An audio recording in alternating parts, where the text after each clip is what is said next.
Bom, enquanto a gente fala sobre o avanço dos casos de coronavírus, das contaminações, aumentam as medidas de restrições pelo país. Teve protestos contra essas novas restrições no Amazonas, né, Samara Souza? Isso mesmo, Sheila. A flexibilização do comércio no Amazonas começa a partir de hoje. A medida foi anunciada após protestos contra o fechamento do comércio não essencial por até 15 dias. Esses protestos aconteceram no último sábado e durante todo o dia. Os estabelecimentos devem funcionar a partir de hoje, de segunda a sexta-feira, mas em horário reduzido, das 8 da manhã às 4 horas da tarde. Aos sábados e domingos, somente nas modalidades delivery e drive-thru. Todos os estabelecimentos devem funcionar com limite de até 50% da capacidade. Os representantes do comércio irão firmar um termo de ajustamento de conduta com o governo do Amazonas e o Ministério Público do Estado para o estabelecimento de novos critérios de funcionamento até o dia 11 de janeiro. Em São Paulo, pelo menos 19 cidades serão notificadas pelo Ministério Público depois de descumprir as medidas mais duras anunciadas pelo governo para tentar conter o avanço do coronavírus. Dessas, 12 estão no litoral e entre os dias 25 e 27 deveriam autorizar o funcionamento apenas dos serviços essenciais, como prevê a fase vermelha do chamado Plano São Paulo. A decisão havia sido tomada na semana passada, um dia antes de o governador João Dória viajar para Miami, depois de pegar uma licença de 10 dias. Que situação, hein?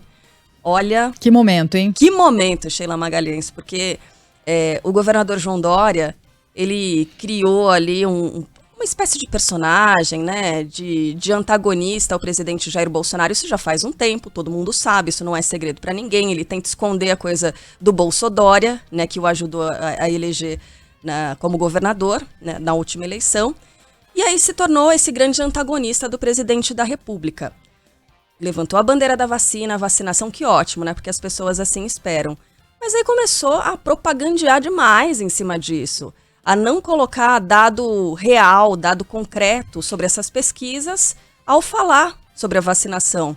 E aí agora com essa, Sheila, ele encerra um ano que poderia ter sido bom politicamente para ele, de uma forma que não é lá muito boa, né? Ficou com essa coisa ali, a imagem dele com a malinha no aeroporto e máscara.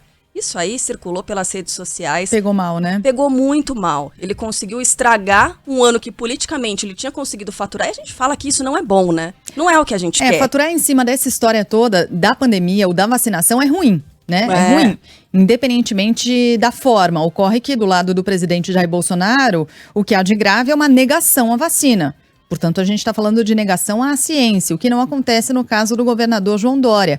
Entretanto, esse tipo de posicionamento também é uma forma de politizar a questão, também é uma forma de tentar faturar em cima desse assunto, né? Exatamente. Agora conseguiu estragar tudo que ele havia feito, tudo que ele conseguiu faturar. De todo modo, 2021 vai ser determinante nesse sentido para os dois que querem faturar politicamente em cima desse assunto, né? 2021, com o início da vacinação, a depender de como será esse início, se em janeiro, se em fevereiro, se vai prevalecer um calendário federal de vacinação ou se São Paulo dará início à vacinação de fato no dia 25 de janeiro, tudo isso também vai indicar os próximos caminhos, inclusive os políticos, né? Com certeza. Bom, o governador de São Paulo voltou ao Brasil, depois pediu desculpas, né? Alegou que o vice Rodrigo Garcia havia contraído o coronavírus e por isso ele teve de voltar às pressas. A partir de hoje, o estado de São Paulo volta à fase amarela daquele plano de flexibilização das medidas. E aí eu estava dizendo aqui, nesses últimos dias eu estava de folga, né, e tal, mas ainda assim acompanhando as notícias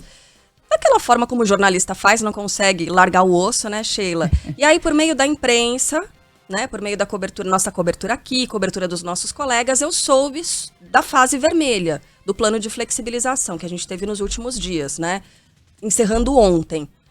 Mas é difícil você ter essa comunicação clara por parte das autoridades, né? Porque, por exemplo, aí a gente vai ter fase vermelha de novo, dias 1º, 2 e 3 de janeiro, que é o próximo fim de semana, né? Uhum. A gente vai ter, assim como aconteceu nesse último fim de semana, a partir do Natal e aí o fim de semana, a gente vai ter o dia 1º e o fim de semana também na fase vermelha. Quem tá de folga e não é jornalista e não fica acompanhando as notícias do jeito como a gente acompanha, dificilmente vai saber o que é isso. Não vai ter noção, não tem a orientação adequada sobre o que pode funcionar, o que não pode. Sheila, fica confuso, é bem delicado, e isso acaba atrapalhando um pouco, né, o planejamento das pessoas nesse período de fim de ano sobre como lidar com o coronavírus. Então, o que a gente pode dizer? Os números estão aumentando.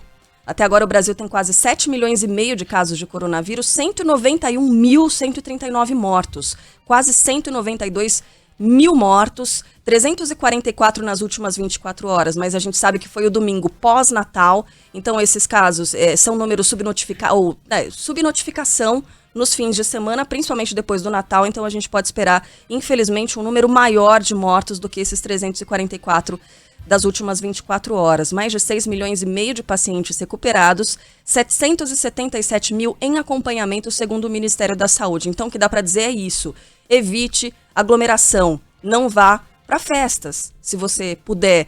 Eu fiz o exame, eu fiz o PCR. Ainda assim, não é uma garantia total, né? Doutor Álvaro Furtado estava dizendo, você pode fazer o exame, saindo do exame, seguindo a sua vida normalmente, você pode se contaminar ali. E aí o seu exame vai dar negativo e a partir do momento em que você saiu do laboratório, você pode estar contaminado. Pois é. Então é isso, é segurar essas medidas ao máximo, enquanto a gente puder, para não passar essa contaminação para frente. Só para pontuar algumas questões, para quem não está em São Paulo, e eventualmente, e aliás, se é difícil para compreender essa flexibilização e depois o recuo na flexibilização para quem está em São Paulo, que dirá quem está fora de São Paulo, eventualmente vai viajar para São Paulo por qualquer motivo, ou quer entender exatamente, de todo modo, o que acontece nos dias 1º, 2 e 3, com a fase vermelha sendo retomada, só podem funcionar os serviços essenciais. Então, a gente retoma as medidas mais restritivas entre todas. Só funcionam serviços essenciais, ou seja, padarias podem funcionar, mas desde que as pessoas não consumam lá dentro. Farmácias podem funcionar. Enfim, serviço essencial. De resto, comércio nenhum pode abrir as portas nesses 3 dias. Lá em março, né, Sheila? Lembra quando a gente teve a quarentena começando em São Paulo? Tava tudo vazio. O que será que abre? O que não abre? Supermercado, farmácia só. É aquilo que tem que ter nesse momento. É o que está acontecendo?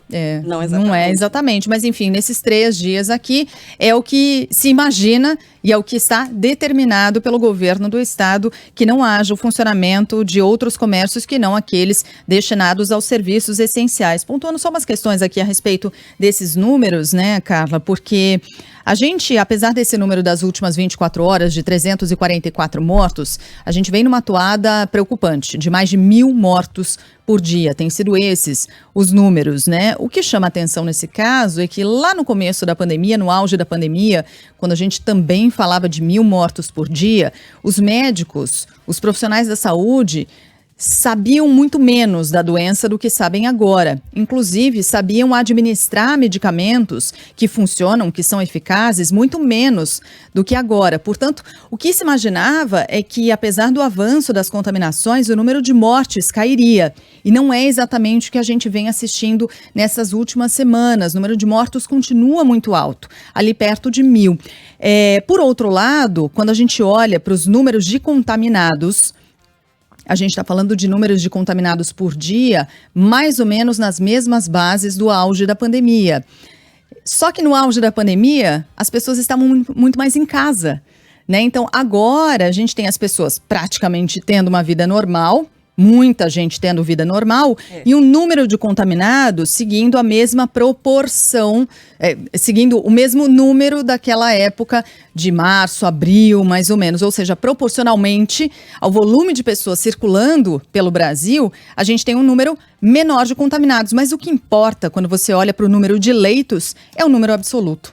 Aí não tem proporcionalidade possível, né? O que pressiona um sistema de saúde é o número absoluto. Quantas pessoas contaminadas e quantos mortos. Quantos contaminados avançando para um estágio mais grave da doença, que faz com que os leitos de UTI sejam ocupados por mais tempo. Então, tudo isso é o que acaba preocupando no final das contas. Em relação a não só o estado de São Paulo, mas a outros estados também. Eu conversava mais recentemente com o secretário de Saúde de São Paulo e a grande preocupação, assim como no restante do país, muito possivelmente, é com os dados a partir ali do dia 15 de janeiro, que muito possivelmente vão refletir como a gente se comportou nessas festas de fim de ano. O que espera, infelizmente, a Secretaria de Saúde de São Paulo é que haja um aumento bastante expressivo no número de casos.